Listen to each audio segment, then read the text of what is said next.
Est-ce que mon enfant est un bébé aux besoins intenses ou un baby? Je suis Lise Larouche, physiothérapeute en pédiatrie. Alors, c'est la question qu'on se pose souvent entourant les pleurs du bébé. Quand le bébé pleure beaucoup, on a peur que ce soit un baby, on le craint, on cherche à voir est-ce que les pleurs sont plus que tant de temps par jour, est-ce que c'est associé à des signes et symptômes qu'on relie plus souvent au baby. Puis c'est normal de chercher à savoir si c'est le diagnostic qui expliquerait les pleurs de bébé parce qu'on a besoin d'être validé, on a besoin de comprendre pourquoi bébé pleure. Donc, s'il y a un nom cette situation-là, comme le baby, ça va venir nous satisfaire d'une part, puis ça va venir nous laisser savoir qu'on n'est pas seul dans la situation. Quand il y a des diagnostics qui sont nommés, c'est qu'il y a plusieurs personnes dans la même situation. Donc, il y a une raison. Donc, ça nous fait du bien de savoir ça. Est-ce que maintenant le baby est dans le DSM-5, qui est le gros livre pour les désordres de santé mentale? Je ne croirais pas, vous me corrigerez s'il y en a qui le savent, mais il y a beaucoup d'autres troubles de développement qui sont maintenant dans le DSM-5 et ça ne veut pas dire qu'un jour il n'y aura pas le terme de baby. En attendant, moi j'ai envie de vous donner des pistes, de vous expliquer un petit peu des trucs pour vous aider, des marches à suivre pour vous guider dans votre cheminement si vous pensez que vous avez un baby. Alors, premièrement, c'est de savoir, est-ce qu'il y a une cause médicale aussi derrière ça? Il faut éliminer tout problème de santé qu'il y aurait avec votre enfant.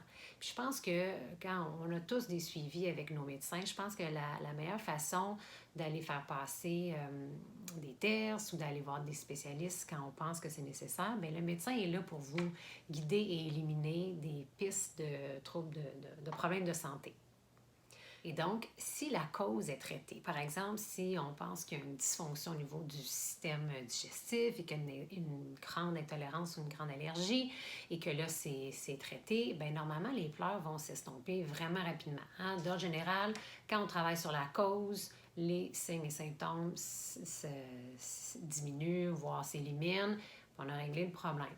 Si, par exemple, on pense que c'est du reflux, puis qu'on donne un médicament pour le reflux gastrique, puis ça ne fonctionne pas, que ce n'est pas drastique comme effet, c'est peut-être signe qu'il y a un autre problème relié à ça que le reflux.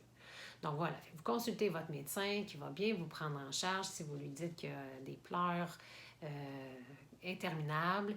Normalement, on passe par cette voie-là, c'est important.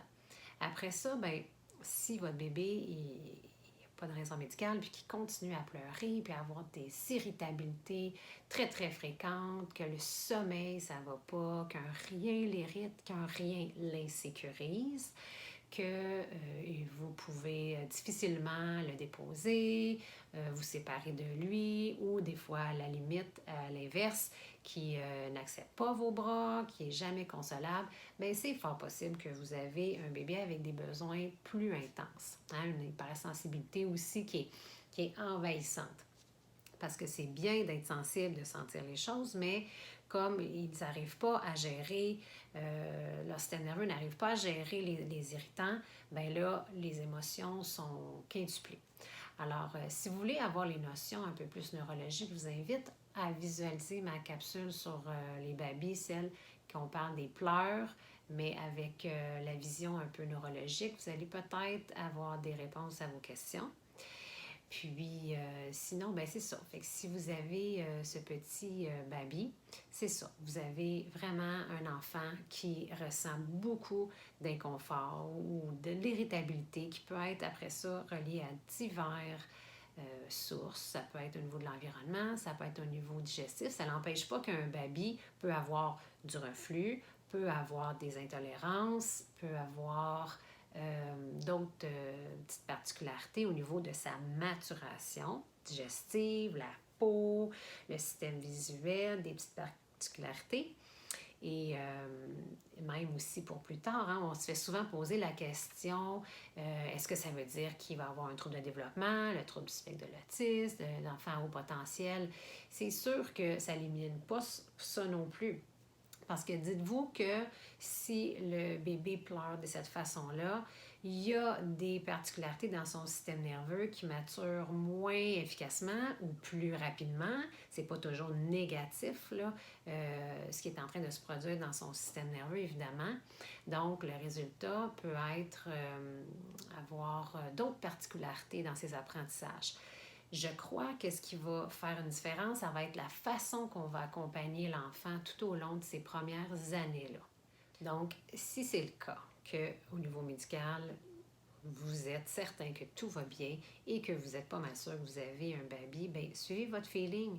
Votre feeling de maman ou de papa va vous le dire que sa santé évolue bien, que c'est d'autres choses. Puis là, après ça, ben, est-ce qu'on a besoin vraiment d'un diagnostic? Des fois, oui, des fois, non. Comme je disais tantôt, des fois, ça rassure d'avoir le diagnostic. Alors, il y a des gens qui sont vraiment familiarisés avec cette problématique-là, on va le dire comme ça. Puis, sinon, ben, c'est pas tant une nécessité quand son bébé, c'est pas toujours, on peut attendre avant d'avoir des diagnostics aussi. Alors, suivez votre feeling, puis après ça, ben, vous allez être en mesure de faire les bonnes marches à suivre pour ce qui va s'en venir pour la suite des choses et pour bien vous accompagner et bien accompagner votre enfant.